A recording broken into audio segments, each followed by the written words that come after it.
let's talk about Ethan Page and what is going on here and what's been going on with Ethan Page and where everything has been. All right, so let's just recap the last couple of years for Ethan. So he had been in TNA doing his thing. He had been partners with Josh Alexander. Phenomenal tag team. Phenomenal tag team. Eventually breaks off, goes off on his own, goes to AEW, makes his debut at, I think it was Revolution. I think it was Revolution. I'm blanking for a second. Sorry, guys. But he makes his debut with AEW. All right, cool. Unfortunately for Ethan Page, it was a situation of, I'm going to say, just like overall bad timing for Ethan Page, because like he came in during a time where we were seeing so many people come into AEW. So it was like whatever buzz and moment you got when you debuted, that was like your peak, sort of. And everybody else that came afterwards was, everybody was just sort of fighting for a position, I would say. And depending on who your name was, who you were probably just going to be treated differently. You were going to be treated in a higher position on the show. And because Ethan Page did come from TNA, he didn't come from WWE to AEW, he came from TNA. I think that sort of worked against him, where like he wasn't seen as big of a star as the people that had jumped from WWE to AEW during this time period. And so for that reason, Ethan Page, it just did not go so well for him. He was getting some moments here and there. Don't get me wrong. He had some cool matches. He had some cool moments, but it was never really anything that got him to the very top. Or shit, sometimes I didn't even feel like he was in the mid card for a while. We didn't even see him when they were doing the Men of the Year with him and Scorpio Sky and Dan Lambert. I remember that sort of getting, oh, that got actually kind of annoying really fast. And that was primarily because the entire focus was on Dan Lambert. And it just became a thing where, like, kind of developed a little bit of go away heat, at least for me. And so there was a lot of interest that was lost there. And then, God, I don't even remember what's the last thing that they had Ethan Page do in AEW. I think he was doing like Ring of Honor. I don't even know what he had been up to the last couple of months of this time period in AEW, but that should kind of tell you how things weren't necessarily going so great for him on that brand, or excuse me, in that promotion. And so Ethan Page now debuts here on NXT. Basically, how he debuted is they had him attack Trick Williams. Now, for those of you who do not watch NXT, Trick Williams, your NXT champion, hasn't really had a massive challenger since he won.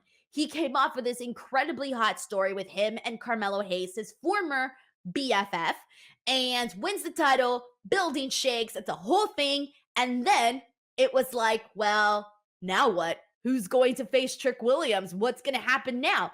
They started a program with him and Noam Dar, and it wasn't necessarily the hottest thing to do.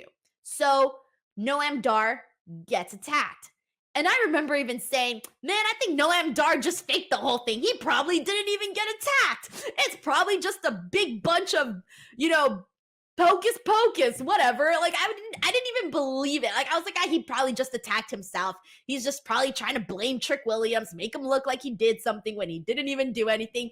That was my assumption of this whole thing. And then, Ora Menza. No, wait, I'm fast forwarding. Okay, so after Noam Dar gets attacked, we later then see last week, we see Joe Coffey of Gallus attack Trick Williams. And I'm like, oh, this is the story we're going with. And again, I really wasn't that interested. Whatever. Fast forward to today. Ora Menza, who is also a stablemate with Noam Dar in the metaphor, gets attacked. And suddenly, my fake attack theory is out the door because I'm like, well, I don't think Ora Menza would also do a fake attack. I could see Noam Dar doing it, but I don't know that Ora Menza would actually do it. But I thought, they're just doing this so that eventually we find out that this is just going to be about Lash Legend and Trick Williams, and they're finally going to It's weird because with Lash Legend and Trick Williams, they also really haven't become like an on-screen couple. Like we know there's something going on there, but it also hasn't officially blossomed on the show. And so I thought, oh, maybe this is going to be the thing that leads to Lash Legend being like professing her love to Trick Williams to the point where she becomes his valet or something. I don't know. I thought that this was going to further push that story. All right. So Lash Legend confronts Trick Williams today, and she wants to know if he attacked Noam Dar and Ora Menza because those are her friends.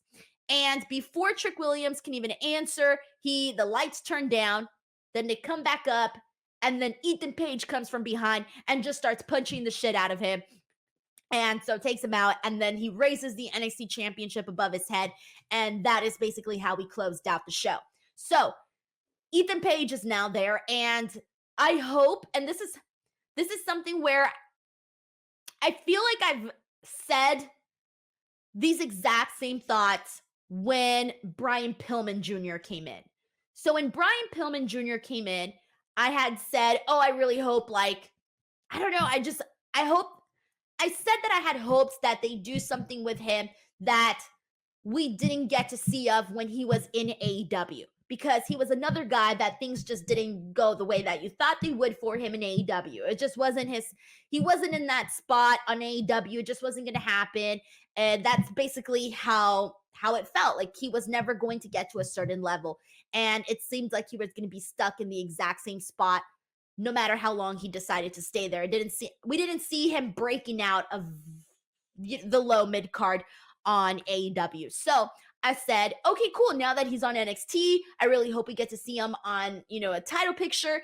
And well, for those of you who watch NXT, you guys have known how it's played out for Lexis King. It necessarily hasn't been good stuff for him. All right. So now with Ethan Page, I am feeling like this is going to be so much better than what they've done with Lexis King. And the reason I say that is because they're already starting Ethan Page in a program with Trick Williams. So because he already came out and attacked the NXT champion, and because we know there's a spot there's a spot to be grabbed there for the challenger position. And so for that reason, based alone on how they have started things with Ethan Page, I have a better feeling about how his NXT run might go in comparison to Lexis King. Again, Lexis King did start off really good with some really great promos, but I think this is different.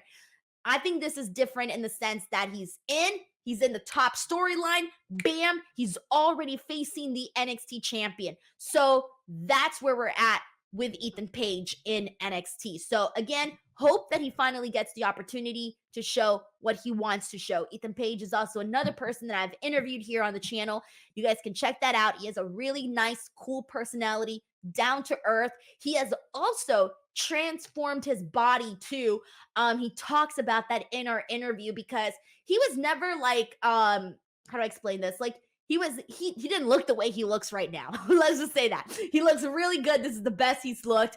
So good for him, because he talks about that journey to getting to where he's at right now physically. So you guys can check that out as well.